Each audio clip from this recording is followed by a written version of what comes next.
In this trap, white started with e4, black respond with e5. White move its knight to the f3, try to attack on the center pawn, and black defends with knight to c6.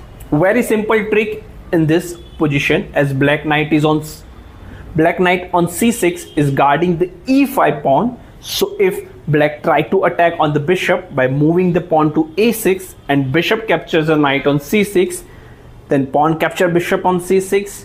Now white can simply capture black's free pawn on e5.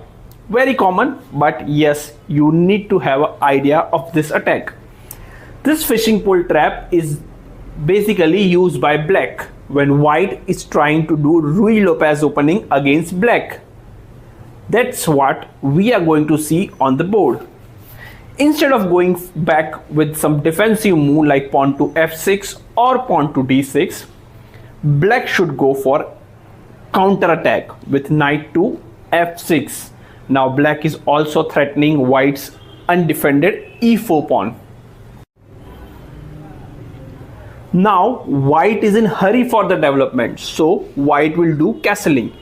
After white castled, black has chance to capture the undefended e4 pawn. But wait, white can manage the position by moving its rook to the e1.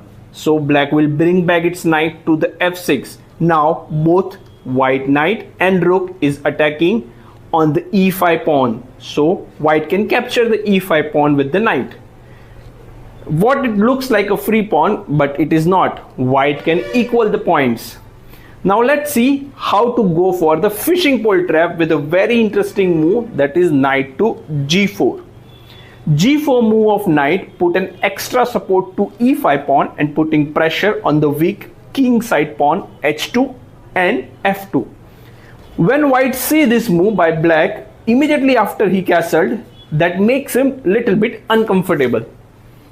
White will be definitely in hurry to get rid of the knight on g4. White go with the pawn to h3, attacking on the knight. Now black will surprise the white with one more aggressive move, that is pawn to h5. By doing this move, black will manage to launch fishing pole trap. Let's see how this trap will work and also see all its different variation. As black, if you do such move against the beginner level player or player having elo rating around 1000, they definitely get panicked.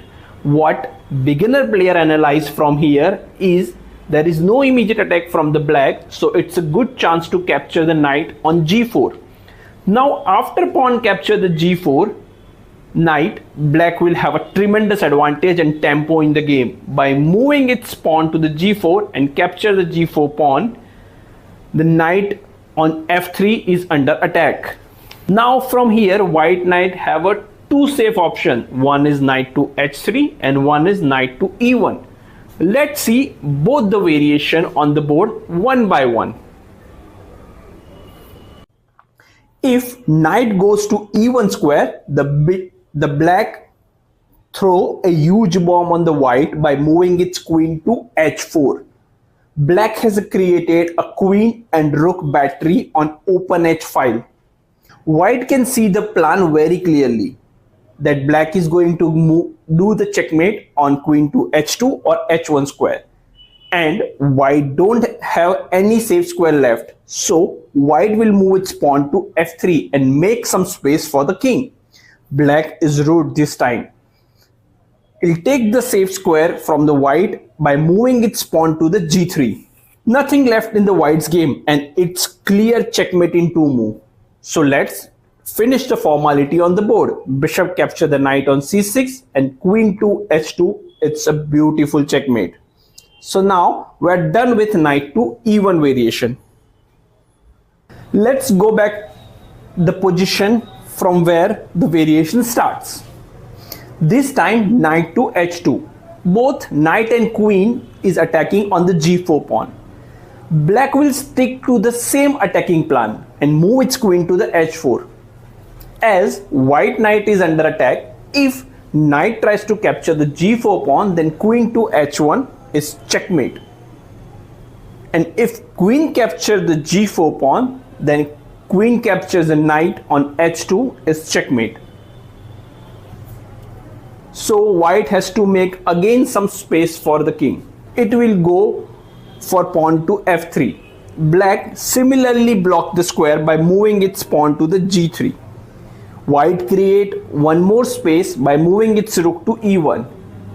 Queen takes knight on h2 is check. King slides to f1. If black tries to give check by moving its queen to h1, from here king have a one more safe or escaping square, that is e2, and also this cover attack on queen will come. So don't go for queen to h1. Try to block the e2 square. So black will move its knight to d4 and block the e2 square as well. All the square of the white are already blocked. It's again a dead trap. There is a checkmate in 2. Let's finish the formality on the board. Bishop capture on d7 check. Bishop capture it back. Queen to e2 and queen to h1 is beautiful checkmate.